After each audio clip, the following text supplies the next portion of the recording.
আজকে রান্না করব চাল কুমড়ো দিয়ে ইলিশ মাছ। হ্যালো এভরিওয়ান, আসসালামু আলাইকুম। সবাই কেমন আছেন? আশা করি সবাই ভালো আছেন। আপনাদের দয়ায় আমিও ভালো আছি। এই যে এখানে আমি চাল কুমড়ো নিয়ে চলে আসলাম, আর ইলিশ মাছগুলো কেটে আমি লবণ দিয়ে মাখিয়ে রেখেছি। আমার মনে হয় মাছে লবণ দিয়ে রাখলে মাছটা বেশি খেতে মজা লাগে, কারণ মাছে লবণ গেলে স্বাদটা বেশি হয়। আমি এখানে চাল কুমড়োগুলো কেটে রান্নায় চলে আসলাম।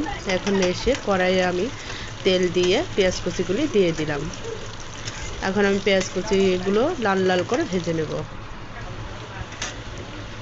এই যে বন্ধুরা দেখুন, আমার পেঁয়াজগুলো লাল লাল হয়ে গেছে। এখন এর মধ্যে আমি সামান্য জিরা দিয়ে দেব। জিরা দিয়ে নেড়ে চেড়ে এর মধ্যে আমি সব ধরনের মশলাগুলো দিয়ে দেব। এখানে হলুদের গুঁড়া, মরিচের গুঁড়া, ধনে গুঁড়া, লবণ আর সামান্য পেঁয়াজ বাটা আর রসুন বাটা আছে, কারণ ইলিশ মাছের মধ্যে রসুন বেশিরভাগ লোকই দেয় না, আমি সামান্য দেই, 2-3 কোয়া দেই এরকম। এখন নেড়ে চেড়ে আমি মশলাটা ভালোভাবে কষিয়ে নেব। সামান্য পরিমাণ জল দিয়ে দিলাম, নাহলে লেগে যাবে। এখন জলটা দিয়ে ভালোভাবে মশলাটা কষিয়ে নেব। ঢাকনা দিয়ে ঢেকে দিলাম। এই যে ঢাকনা তুলে নিলাম, মশলাটা কষানো শেষ। দেখতেই পাচ্ছেন মশলা থেকে তেল ছড়িয়ে দিয়েছে। এখন এর মধ্যে আমি কেটে রাখা চাল কুমড়োগুলো দিয়ে দিলাম। এখন মশলার সাথে চাল কুমড়োগুলো ভালোভাবে মিশিয়ে নেব।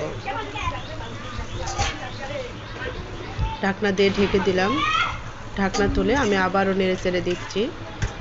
চাল কুমড়াটা ভালোভাবে সিদ্ধ করে নেব, কষানোর মাধ্যমেই যাতে হালকা সিদ্ধ হয়ে যায়।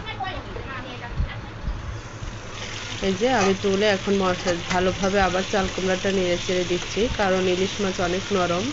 আর আমি ইলিশ মাছ ভেজে রান্না করি না, এভাবে আমি কষিয়ে রান্না করি। আমার মনে হয় ভেজে রান্না করলে আমার থেকে ভালো লাগে না, জানি না কে কেমনভাবে খান।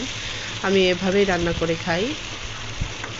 আমি সব মাছই ভেজে রান্না করি, শুধু ইলিশ মাছটাই ভেজে রান্না করি না। এই যে এখন আমি চাল কুমড়োর সাথে ভালোভাবে মাছটা কষিয়ে নিচ্ছি। এখন আমি পরিমাণ মতো জল দিয়ে দেব। এই যে বন্ধুরা দেখতেই পাচ্ছেন, আমি জলটা দিয়ে দিলাম।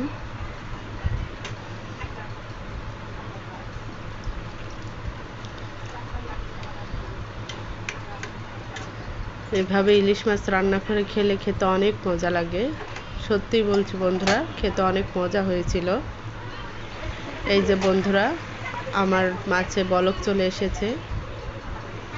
আমি ঢেকে দিলাম যাতে ভালোভাবে চাল কুমড়াটা সিদ্ধ হয়। এই যে বন্ধুরা, রান্না শেষ। রান্নাটি কেমন হয়েছে বন্ধুরা অবশ্যই জানাবেন।